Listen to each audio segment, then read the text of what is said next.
Saber-toothed tigers, meteorites, mushrooms, you name it, and someone, somewhere, at some point, has probably gotten killed by it. But, spoiler alert, most people weren't killed by saber-tooths or meteorites. About 110 billion people have died throughout human history for millions of different reasons. Some things, though, have killed a lot more people than others, so we're going to take a historical tour of human death and highlight how the common causes of death changed over time. Or didn't.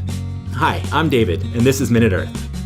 Before we take that tour, we should probably note that it's super hard to quantify who died of what way back when. Until recently, humans didn't really keep death records, and it can be hard, even today, to determine what actually killed a person. But by putting together a bunch of disparate information, scientists and historians have been able to make some pretty educated guesses about the most common causes of death throughout history. Okay, with that out of the way, let's start with the prehistory era, during which about 10 billion people lived and died. These hunters and gatherers lived rough and tumble lives without any real sanitation, so a lot of them died from injuries, infected wounds, and parasites. Then there were also three other big killers, which we'll get to a bit later.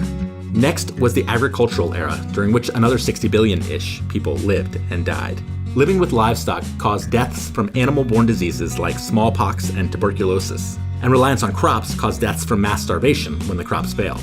And since sanitation hadn't improved much, people kept dying from a wide variety of infections and parasites. And, oh yeah, there were those three other killers that were still killing people, which, again, we'll get to. During the third era, the urbanization and trade era, another 30 billion or so people lived and died. The beginnings of global travel brought unfamiliar diseases like the measles and flu to new lands, decimating entire civilizations. And since people lived more tightly packed than ever, plagues like, well, the plague, spread quickly. Plus, other infections and parasites ran rampant, especially tuberculosis. And there were those three other killers that were still at it, which we'll get to soon. In the current era, another 10 billion or so people have died, but mostly from different things. Thanks to widespread use of stuff like soap, vaccines, and antibiotics, we've gotten really good at not dying from most of the threats that haunted earlier eras. Now, things like heart disease and cancer, diseases which tend to kill old people, have become common causes of death. Unfortunately, those three big killers are still an issue. Oh right, now let's get to those three killers, which have been on a spree since the dawn of humanity and have likely dispatched more people than anything else. The first is other humans. Researchers estimate that violence and wars have killed around 3 billion people throughout history. In some ancient cultures, they were responsible for more than half the deaths. And while things are a lot better today, violence still kills around 1 million people each year worldwide. Then there's childbirth, which has killed more than 5 billion women throughout history, mostly from bleeding and other complications. In some particularly grim eras, more than 25% of the women giving birth likely died.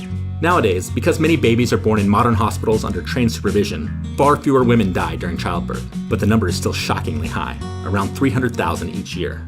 Finally, what's likely the biggest, baddest killer? Malaria.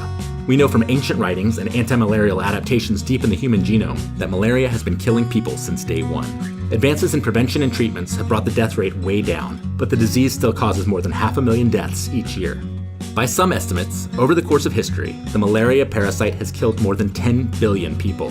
In other words, one tiny bug has killed roughly 10% of all the humans who ever lived. Take that, saber-toothed tigers. Humans are getting a lot better at fighting off many of history's biggest killers, and nonprofits and charities are a big part of the reason why. But it's tough to know which ones are the most effective.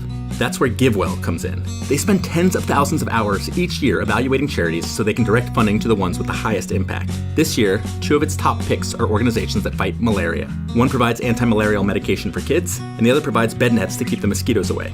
Join me in supporting both of these awesome organizations by going to givewell.org/MinuteEarth and directing your donation to the top charities fund. Right now, you can have your donation matched up to $100. Get started at givewell.org/MinuteEarth.